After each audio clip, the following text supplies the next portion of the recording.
जय हिंद, वंदे मातरम। तो संख्या पद्धति में कल आप लोगों के लिए घर के लिए 2 सवाल दिए थे, ठीक है ना। और मुझे विश्वास है कि आप लोग जो है प्रयास किए होंगे और लगा भी लिए होंगे। तो आइए सबसे पहले प्रश्न को देखते हैं। पहले प्रश्न का हल क्या है? 5 अंकों की वह न्यूनतम संख्या बताएं जो कि 89 से पूरी तरीके से विभाजित हो जाए, ठीक है ना। तो 5 अंकों की संख्या सबसे पहले हम लेंगे तो क्या होगी? 10,000 ना। 5 अंकों की संख्या हो गई। अब हम क्या करेंगे? 10,000 में 89 से भाग देंगे ना। 10,000 में 89 से भाग देंगे तो क्या हो जाएगा? 89 एक जा 89, कितना बचेगा? यहाँ 11 बचेगा, एक जीरो उतार लेंगे। फिर एक बार जाएगा 89, फिर यहाँ पे कितना बचेगा? एक, और ये बचेगा 10, 2 यानी कि 21, ठीक है ना। फिर एक जीरो बाहर चला आएगा, कितना जाएगा? यहाँ पर 2 बार जाएगा, ठीक है ना। तो ये हो जाएगा हमारा 89, 178 ना। 178 कितना हो जाएगा देखिए? 2, फिर ये बचेगा हमारा शून्य, ये 10 हो जाएगा 3, और ये बचेगा हमारा कटकुट, ठीक है ना। तो कितना शेष बचा हमारा? 32 शेष बचा। अब जो है 5 अंकों की संख्या बतानी है ना, 5 अंकों की संख्या बतानी है। तो ये जो 10,000 हमारा है, ये ऑलरेडी हमारा जो है क्या है? 5 अंक की है।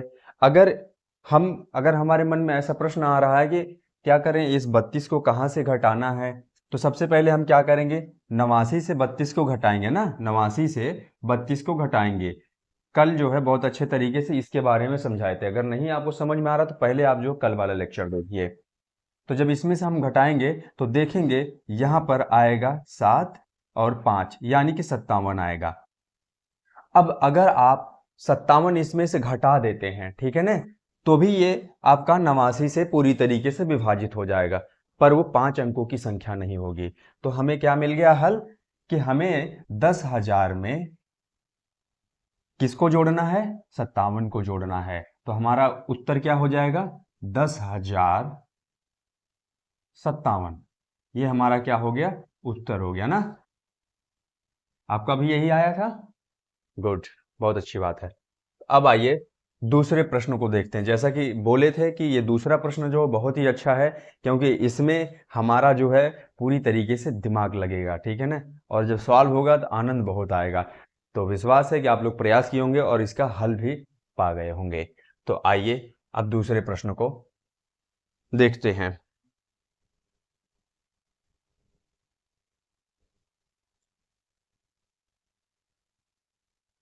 दूसरा प्रश्न क्या कह रहा है? यदि किसी संख्या में 12 से भाग दे तो शेष बचता है 7। उसी संख्या में 7 से भाग देने पर कितना शेष बचेगा? ऐसा प्रश्न है।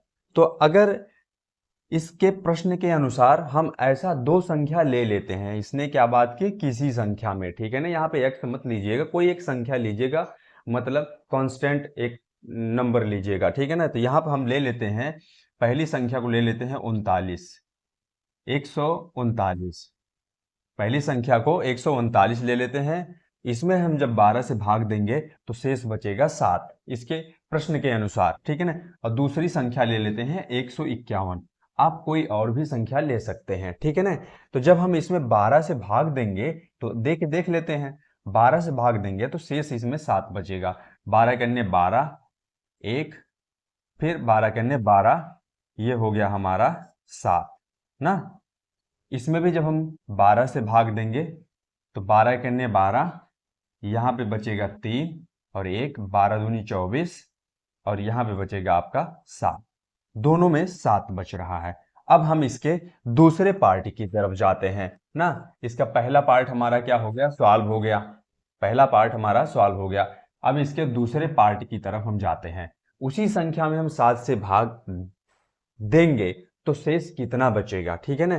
तो अब इसी संख्या में अगर हम 7 से भाग देते हैं, जैसे 139 में 7 से भाग देते हैं तो कितना बचेगा? देखिए, 7 एकन्ने 7, कितना बचा? 6, और 9 उतार लिए हम, कितना आएगा? 7 9 63, 7 9 63, कितना बचा? आप देखेंगे यहाँ पे 6 बचा ना। अब हम 151 के केस में देख लेते हैं कितना बचेगा 7 से भाग देने पर। 7 दूनी 14, 1 और एक आ गया तो 7 एकन्ने 7, कितना बचा? 4। तो मतलब इसके प्रश्न के अनुसार हमें जो है क्या मिला, यहां पर 2 उत्तर मिल रहा है 7 से भाग देने पर।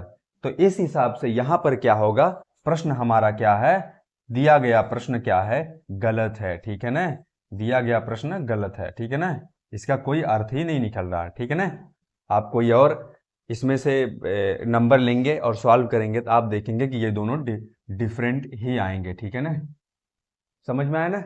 आइए एक आध क्वेश्चन और लेते हैं और जो है संख्या पद्धति को यहीं पर समाप्त करेंगे। तो आज संख्या पद्धति जो है पूरी तरीके से समाप्त हो जाएगी। ठीक है ना, कोई और टॉपिक बचता तो आप कमेंट करके बता दीजिएगा, उसे हम जरूर कवर करने का कोशिश करेंगे। ठीक है ना।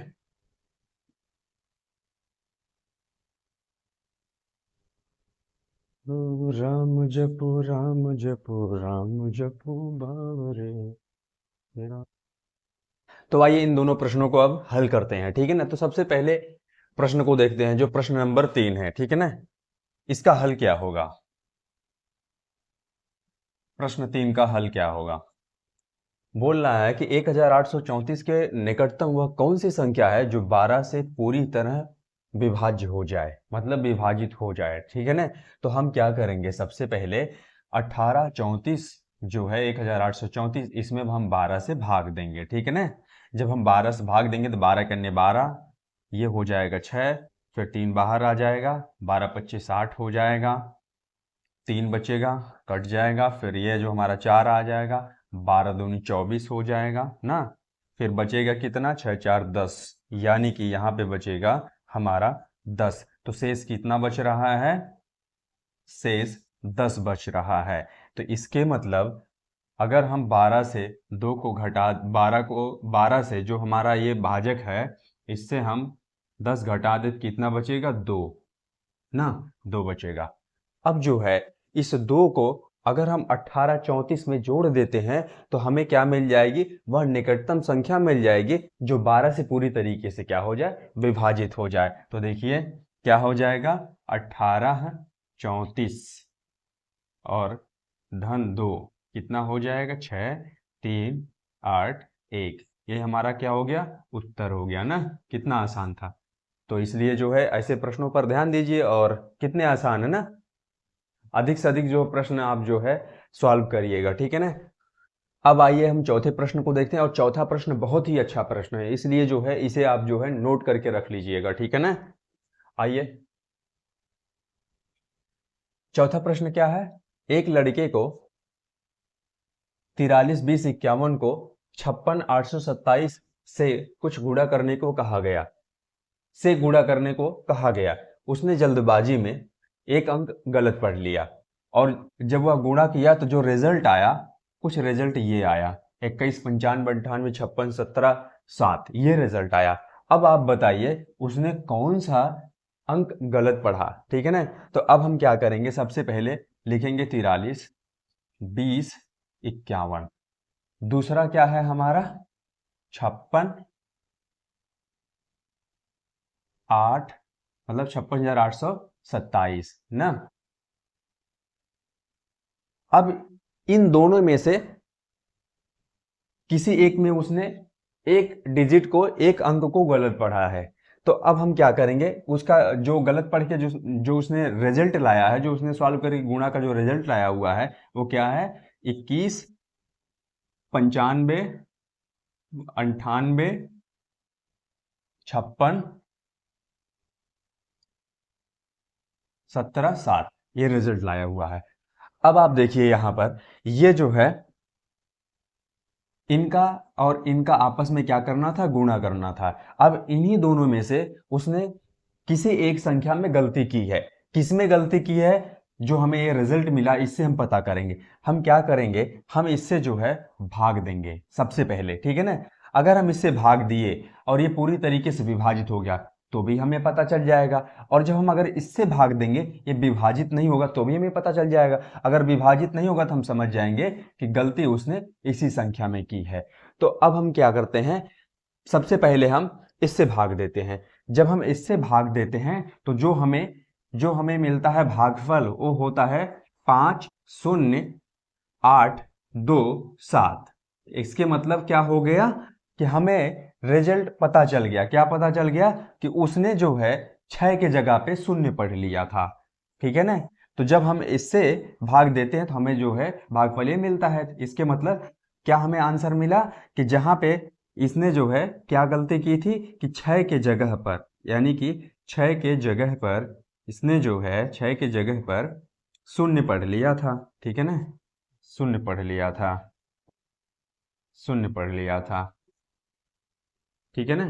तो ये इसका जो है उत्तर हो जाएगा। हाँ, अब अगर मान लीजिए आपके मन में प्रश्न आ रहा होगा, अगर मान लीजिए हम इससे भाग दिए होते इसमें, तो जब आप इससे अगर भाग देते तो ये क्या होता, ये पूरी तरीके से नहीं कटता, कुछ शेष बच जाता। तो आप समझ जाते कि गलती उसने इसी में की है। पर आपको ये नहीं पता चलता कि वो गलती कहाँ पर किया हुआ है। ठीक है ना। तो आपको समझ में नहीं आता, तब फिर आपको इससे भाग देना पड़ता। जब आप इससे भाग देते, क्योंकि उसने एक तो सही चुना था ना, तो जब आप इससे भाग देते तो जो गलत वाला था वो आपको मिल जाता। तो यहाँ पे गलत वाला मिल गया हमें। जब गलत वाला मिल गया तो इससे हम क्या कर दिए, तुलना कर दिए। तो जब तुलना किए तो पाए कि 6 की जगह उसने 0 पढ़ लिया था। तो ये इसका रहा हल। ठीक है ना। तो इसी के साथ संख्या पद्धति हमारी यहाँ पर समाप्त होती है। अब आगे जो है हम पढ़ेंगे जो सबसे बेसिक होता है, भाग, जोड़, घटाना, गुणा, भिन्न का जोड़, भिन्न का घटाना, ये सब हम पढ़ेंगे पूरे एकदम।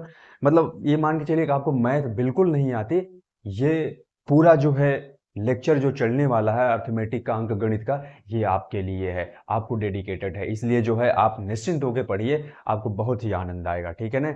तो चलिए अब मिलते हैं अगले लेक्चर में। तब तक के लिए जय हिंद, वंदे मातरम।